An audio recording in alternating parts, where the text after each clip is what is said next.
వీళ్ళు ఎక్కడో సేవలు చేశారు. సో అప్పుడు ఏమైంది, సేవ చేసే భార్య వచ్చింది. వచ్చిన తర్వాత సేవ చేసే భార్యకు గౌరవం ఇచ్చారంటే నీకు ఏం పని ఉంది ఇంట్లో, పొద్దంతా ఖాళీ, ఏం చేస్తున్నావు అసలు నువ్వు ఇంట్లో అని తేలిగ్గా తీసి పారేశారు. ఆ సేవని చులకన చేసేసారు. సో అప్పుడు ఏమవుతుంది, ఇక్కడ చూడ్డానికి వ్యక్తుల్ని చూస్తున్నారు, కానీ అదే ఆత్మను గనక చూస్తే, అరే నేను ఒకప్పుడు పుణ్యం చేసుకున్నాను కాబట్టి ఈ రోజు పెట్టే వ్యక్తి భర్తకొచ్చాడు, నేను ఒకప్పుడు సేవ చేశాను కాబట్టి ఈ రోజు సేవ చేసే భార్య వచ్చిందన్న అండర్స్టాండింగ్ ఉంటే అప్పుడు కలిసి ఉండి మల్టిప్లై చేసుకుంటూ వెళ్తారు దాన్ని. కానీ ఇప్పుడు ఏం చేస్తున్నారంటే ఒకరినొకరు అగౌరవపరుచుకుని ఉన్న పుణ్యాన్ని ఖర్చు చేసేసుకుంటూ ఉంటున్నారు. సో వీళ్ళు మారాలని వాళ్ళు, వాళ్ళు మారాలని వీళ్ళు. మరి ఇంతకి ఎవరు మారాలి ఇద్దట్లో అనంటే, ఎవరికైతే ఆరోగ్యం కావాలనుకుంటున్నారో, ఎవరికైతే మనశ్శాంతి కావాలనుకుంటున్నారో, ఎవరైతే సంతోషంగా ఉండాలనుకుంటున్నారో, నేను నా జీవితాన్ని శ్రేష్టంగా రచించుకుంటాను, ఈ రకంగా హింస పెట్టే ఆత్మ కాకుండా భర్తగా మంచి శ్రేష్టగా స్నేహంగా ఫ్రెండ్లీగా ఉండే భర్త కావాలనుకుంటే నా భాగ్యాన్ని తిరిగి రచించుకుంటాను,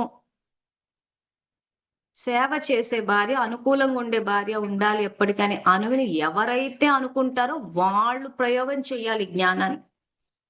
సో వాళ్ళు మారాలి అని మీరు ఎదురు చూస్తున్నంతసేపు జరగదు. మీకు కావాలి అంటే మీరు చేసుకోవాలి, చేసుకోకుండా ఏది రాదు. సో ఇక్కడ ఏమైపోతుందంటే, ఈ రకంగా కార్మిక్ ఫిలాసఫీ తెలియకపోవడం వల్ల పుణ్యం చేసుకునే వచ్చారు అందరూ, ఎక్కడో చోట దాన్ని తగ్గించేస్తూ పోతుంది.